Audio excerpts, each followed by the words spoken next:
I'm joined today by Coach Adam Turner at Bard College, and we did a little bit different format this time. I asked him to reach out to his white players to see what their experiences have been with either nonviolent, unconstitutional police harassment or non-lethal police brutality. And so, Coach, I'm curious to hear what you discovered.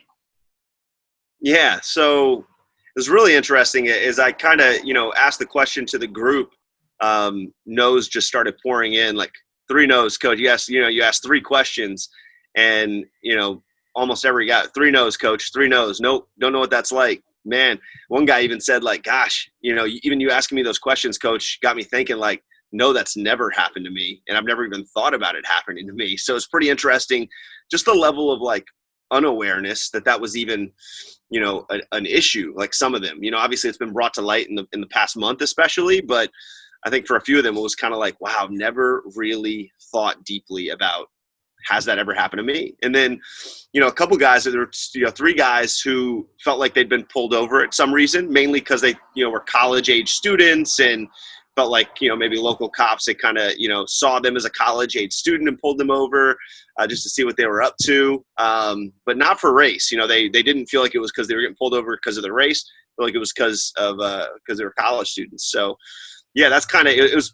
we have 15 white players on our team, right? So it's a lot of guys. 12 out of 15 have had 0 experience, and 3 guys, kind of a pretty typical, like, suburban town experience of cops are picking on me because I'm a teenager, which I feel like, a lot of teenagers feel that way. And so, and it sounds like, so 3 of 15 they felt have been perhaps unconstitutionally pulled over, perhaps based on suspicion of being a college kid. Let's see what this kid's doing. Maybe he's got weed, something like that. But none of them, from what I can gather, have ever been walking down a sidewalk with a group of friends and had a cop pull up and ask them for their ID, for example. No, nobody's had that experience. And, when I dug deeper with the 3 guys that had gotten pulled over, none of them had gotten pulled out of their car even, right? Like, none of them had actually had the car searched. So they didn't actually, the cop didn't say, can you get out? I'm going to search your car, right? Unconstitutionally for no reason. They kind of they said the cop kind of asked them, where are you going? What are you up to? Okay, I'm going to go check it out. When they asked the cop, hey, what are you getting pulled over for? All 3 of them said they felt like it was a bogus reason, right? Like, one of them, you were, driving a little bit over the line. Another guy said, you didn't stop back there. So who knows? They might have actually, like, strode through a stop sign and that, the cop kind of felt some probable cause to pull him over. But none of the experiences like what I've heard from my former black players and, black friends, the stories they've shared are so different.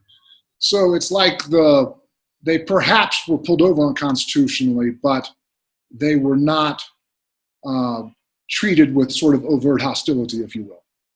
Not at all. None of them described the experience in that way. And then my question to you is, have you ever been either unconstitutionally harassed, be it pulled over without justification or asked for an ID when you were walking down the sidewalk with a group of friends, or threatened with non-lethal police brutality, or actually been non-lethally brutalized? Have you ever personally had any of those experiences? No.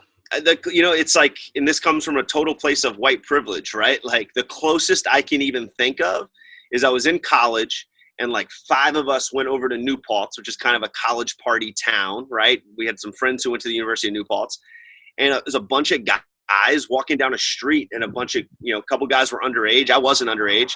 And guys were carrying beer, right? And so a couple guys in the group were carrying, cases of beer. And cops pulled us over, or not pulled us over, kind of stopped us. Can we see your IDs?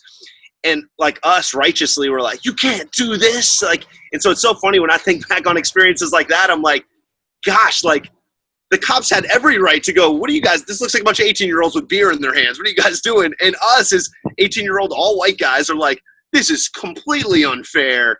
And that's happening to people in our country for no reason, just for walking down the street. And so, I mean, that's as close as I've ever been to having a cop ask me for an ID, totally legitimately too. So. Well, and so my next question for you is, because you're a basketball white guy, you've got a lot more relationships with black people than perhaps the average white person does. And you're not a Johnny come lately. You're not someone who only when George Floyd got murdered started to be like, wait a minute, we have a problem in our country on the topic of racial injustice. So I know you've been engaged with these conversations for years because we're Facebook friends and I've seen you engage. And I want to first of all say I appreciate that. And my follow-up question to you is, of the conversations you're having with your closest circle of black friends, I know you haven't surveyed them kind of more formally like I asked you to do with your white players, but roughly what percent of them have had experience with either unconstitutional nonviolent police harassment or non-lethal police brutality? Yeah, I've never brought this topic up to anybody who's in my life that I'm close enough to feel like I can have this conversation with, which, is between, like coaches in my circle, former players, just friends, guys I played with. I have to have had this conversation with 50 people at some point, right? Where we've, kind of talked about it, then gone deep. I've never talked to a black friend who has not had some level of experience with it, which I find I've never thought about it until you just asked me that question. What percentage am I black? I've never thought about it.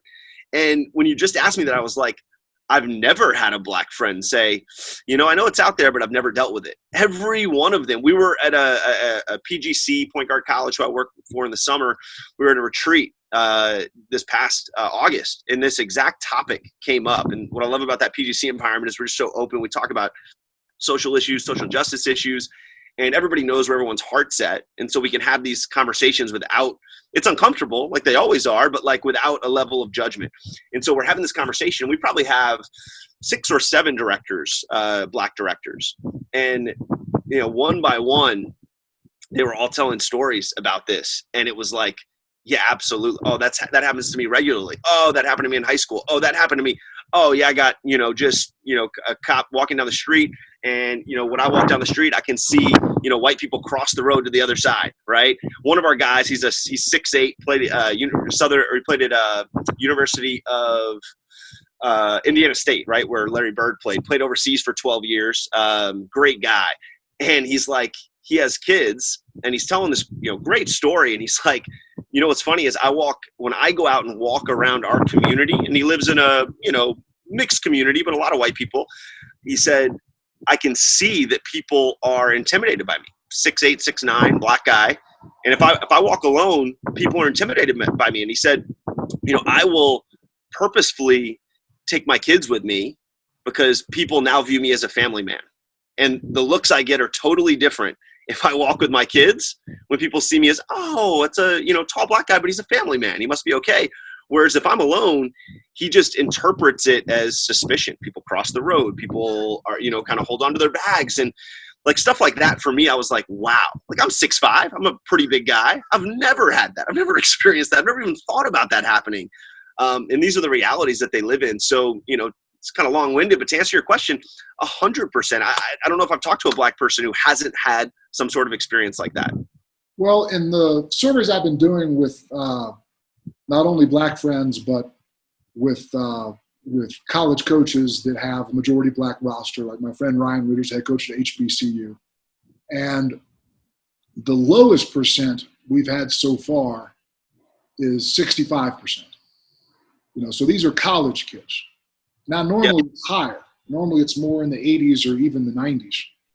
And then, of course, our experience as adults, where this problem is getting better gradually, way too slowly. It was moderately encouraging to me. I thought it would be 100%. And the fact that the average is probably in the 72% range of black college kids who've been either unconstitutionally, non-violently harassed or non-lethally brutalized. And I'm 45, and I have one black friend my age that's never happened to.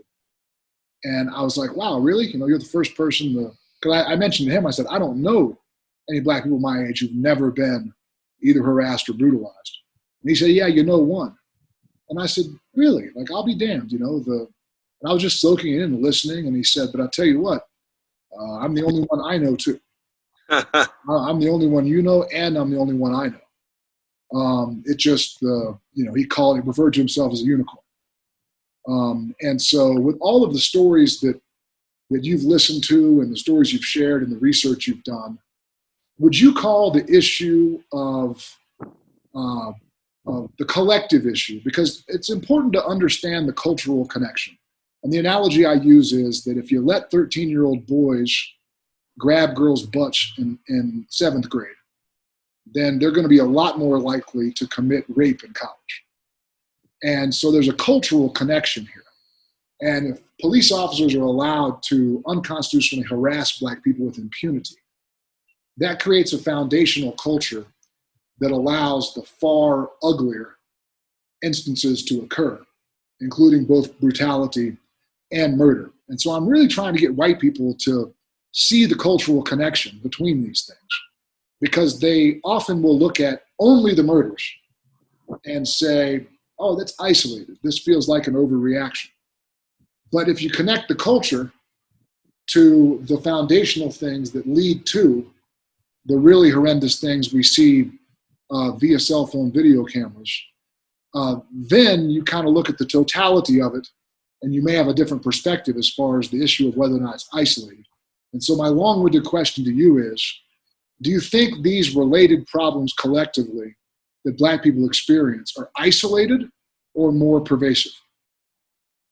Yeah, it's completely infiltrated every part of the American systems I've been a part of and seen, right? I can't speak to the whole country. I haven't lived but I live in the Northeast. I live in really progressive areas for the most part. New York City, New Jersey, like states that typically vote blue and typically lean more left. And I've seen it in our area.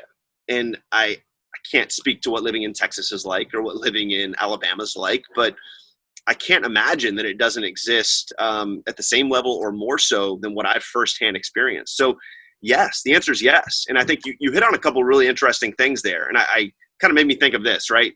The early 90s, I think Giuliani era and before in New York City did like the broken windows policing, right? Where it was basically the idea, and it was a solid idea, which is if we can stop the small crime, then the big crime doesn't happen. If we stop people from spray painting the subways, then the theft on subways will go down. If we stop people from jumping the turnstiles and getting a free ride, then people won't feel like it's the Wild Wild West in the subways and commit all these crimes, and so on and so forth. And right, if we can clean up the broken windows on a street, it doesn't seem like that street is a place where you should commit a crime. Solid theory, and it actually, I think, to some degree worked, where they cleaned up the small crimes and the big crimes stopped happening. And it's crazy when you actually think about that theory the other way around, which is if you can clean up the small crimes in terms of how certain police officers and police forces enforce things to communities of color, then you can clean up the big crime, right? So if you can stop and frisk, right? And it's funny because stop and frisk was put in place to be a part of broken windows. So this is the irony of it, right? It's like they put types of policing in place to take away small crimes. That just ended up being small instances of injustice done against Black community members. And that's why stop and frisk is so dangerous and has been, I think, done away with in so many aware police departments and cities across America, is because if you allow police officers to stop and frisk, and I'm just going to stop you for no reason and frisk you, what else can I, as a police officer, it's sending a signal to our police officers, it's okay. It's okay to unconstitutionally search people. Therefore, it's okay to unconstitutionally arrest people. Therefore, it's okay to unconstitutionally and illegally shoot people. And if that's not systematic, I don't know what is. Well, there's you bring up an interesting point on the broken windows policing, because there is a bit of a two-way hypocrisy street here, because most people who favor strong police reform and favor racial justice for Black people, and to another point you made, across all systems, not just policing. We're singling out policing right now, and our police systems do need to be reformed. We also need to discuss banking, housing, employment, and really education, really everything else. And so I'm glad you touched on that. It is a little bit of a two-way hypocrisy boulevard for people who want police reform to criticize broken windows while calling for a similar type of accountability structure inside policing.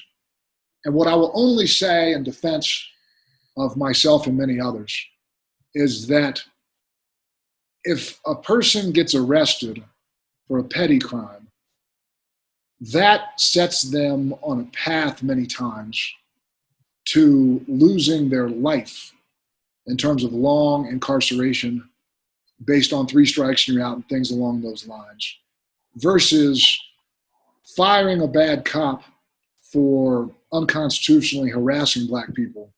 He just has to go find a new job. So we're not taking away his freedom. We're not taking away his life.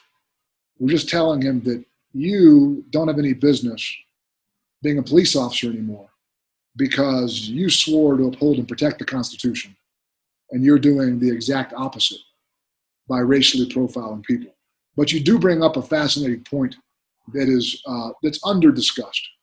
And I interviewed somebody earlier, and he talked about how sometimes the language we use sends us to our battle stations.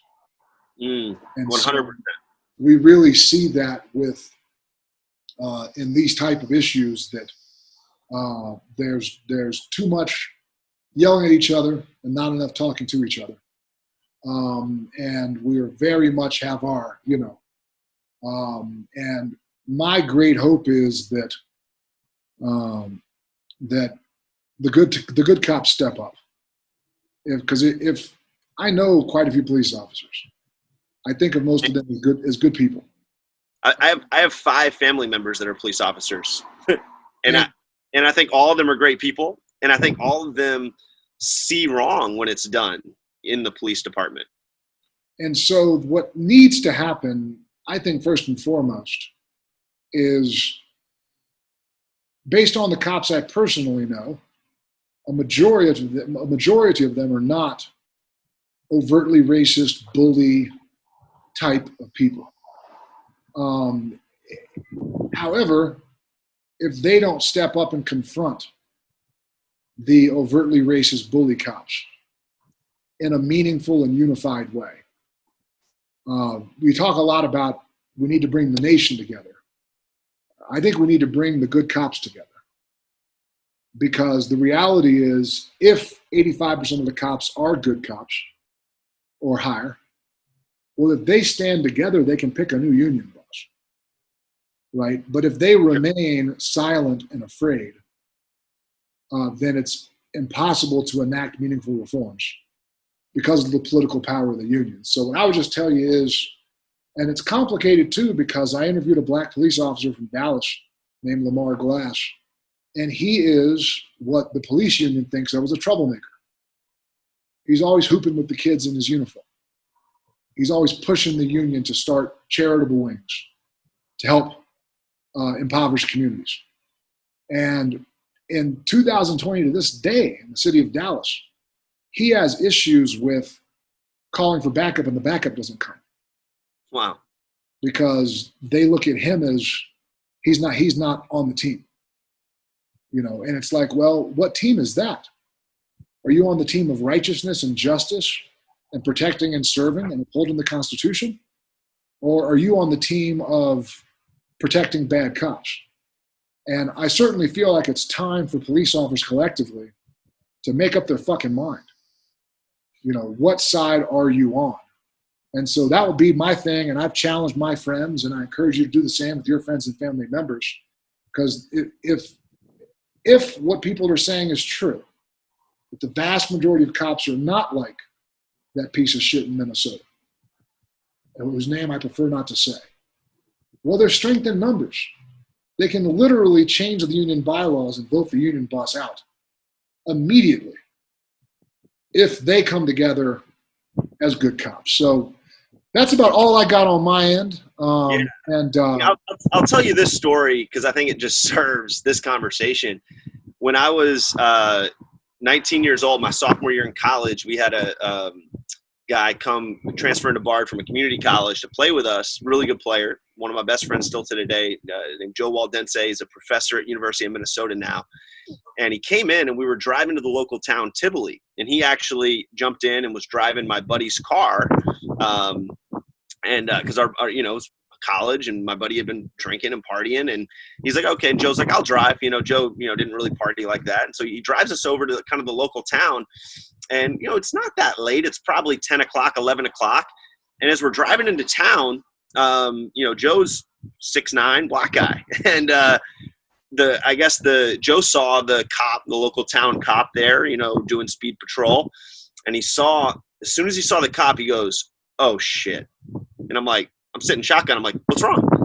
He's like, you see that cop? I'm like, yeah, who cares? He's like, this is the first time I've probably been in a car with a black guy driving, right? I had mostly white friends in high school, played with some black guys. I wasn't close with them. And it's probably the first close black man that I've ever been friends with. We hung out with. And I'm like, why are you scared right now? And he sees the cop pull out. He's like, oh shit, here we go. And I'm like, what's up? What's wrong? He's like, this cop's about to pull us over. I'm like, he's not going to pull us over. You're going 25 miles an hour. You're doing nothing wrong. He's like, watch, Adam, watch. Sure enough, fires him up, pulls us over, has my buddy Joe get out of the car. My friend in the back's like, hey, it's my car, sir. He's just driving us. I didn't want to drive. I'd been drinking. And he's like, well, have you been drinking? And he pulls him out, puts him face up against the car, full on. I've never seen anybody get searched like this. It's like jarring to me, right? Leaves the rest of us, 3 white guys, in the car. Doesn't tell us to get out. Searches him, pats him down. Then he says, I need you guys to get out of the car. Searches the car. And it was like, we had probably done that drive freshman year, the exact same drive, but with my buddy, Alexi, a white guy driving, dozens of times. Dozens of times. We'd seen cops all the time. They're always there checking. We'd never been pulled over, ever once. And this was a watershed moment in my life where I started talking to Joe, who had grown up, he'd been in Kingston, New York. It's like, oh, this happens to me all the time. I was like, what happens to you all the time? I get pulled over all the time. It's like, you get pulled over for what reason? And this was, as a 19-year-old white guy, this was jarring. And these are the conversations I've had with a lot of my young players, incoming freshmen and sophomores. They're the same way. They've been like, I didn't realize this was an issue. And it was jarring. Joe said he'd probably been pulled over 15 to 20 times since he got his driver's license in that area, in the Kingston. I was like, wow. And I think Bard's a really interesting place. It's super progressive. It's funny, like 16% of the students on campus are minority students, but our network, which includes these things called Bard early colleges, which are in inner cities, they allow inner city kids to go through a high school program where they get 2 years, an associate's degree. They're fascinating programs, and so there's one in Baltimore and one in New Orleans and one in Cleveland and one in 2 in New York City and one in Newark. So our actual network, we serve 60% students of color, which is kind of fascinating.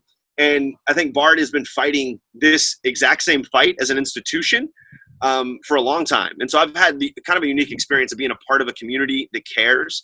I've had a lot of students who have been really active. We had 4 players on our team 4 or 5 years ago, really organized a Black Lives Matter rally on campus that 1,200 out of 2,000 people attended. It was crazy. And so you're right. These are conversations I've been fortunate enough to have people in my life who have been pressing me on these topics for years. And I think a lot of white people in my circle haven't been afforded that luxury. And I consider it a luxury, right? To have people that have experienced it be, close friends, people that I'm mentoring, and be open to sharing those experiences. And so I've been highly committed, specifically the last 2 weeks, in a way that I've never been before. I think I've been aware of it. I've educated myself. I've had one-on-one conversations, but I'm highly committed to publicly trying to engage people in these conversations. And I think what you said about social media is exactly right. We put up our gloves. And so when I've had a couple guys, things I posted, put up their gloves. And instead of posting back on social media, I'm highly committed to getting on a phone conversation with every single one of those people. I've had probably 5 or 6 of them in the last 3 weeks. And it's shocking how much more ground you cover jumping on a phone conversation than going back and forth on social media, right? And I think you can just word things different. And I'm able to even if it's 5 people for me, that's fine. If I can help 5 of my white friends who don't have black players and black friends and just help them empathize a little bit and gain some understanding as to what's going on in the world of my black friends, that's kind of all I feel like it's a part of what I can do, but it's a big part because those are the bridges that we need to gap, I feel like, and this is so much deeper than police. Like, I feel like the police force are getting beat up right now, and there definitely need to be changes to our police force. But that's kind of, honestly, if we clean up the police, this is my belief, and it might be a little controversial, we definitely need to help reform police. That's a fact. I think that's a Band-Aid, though. I think even if we did that, that's putting a Band-Aid on a gushing wound that runs way deeper than the police in America.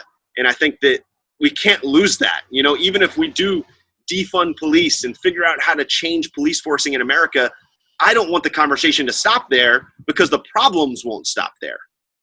Well, and you touched on this earlier, and the analogy that I would use on the topic of police reform is that our nation has given black people cancer, heart disease, 10 different diseases, right? And they require 10 separate solutions. So I wouldn't call police reform, hopefully, a Band-Aid. Now, the solutions I'm seeing proposed by politicians are very Band-Aid-ish, but I think it's not one solution, right? So if we had real comprehensive police reform, I wouldn't call that a Band-Aid. I call it a successful surgery on one of the ailments out of 10 or 12. And then the other thing I want to mention is, and the reason why we're doing this is because, like you, I grew up in my formative years around almost exclusively white people. I knew a small handful of black people until I fell in love with basketball in 1988. But in 1988, I'm a 6th grader. And so you're not really having these conversations. Well, then I left the private school where I went from K through 8. And I went to a public school that was a very diverse population. It's seen as the flagship school in Houston Independent School District. And they kind of deliberately want the demographics to match the city.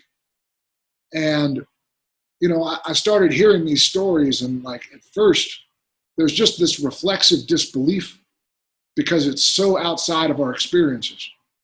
And also because of, I don't know if you've read my book or not, but racism has, like all human attributes, a scale, right? So you've got like the 8s, 9s, and 10s, which are like the overt, hostile, like bull Connor, like the people we think about when we hear racist.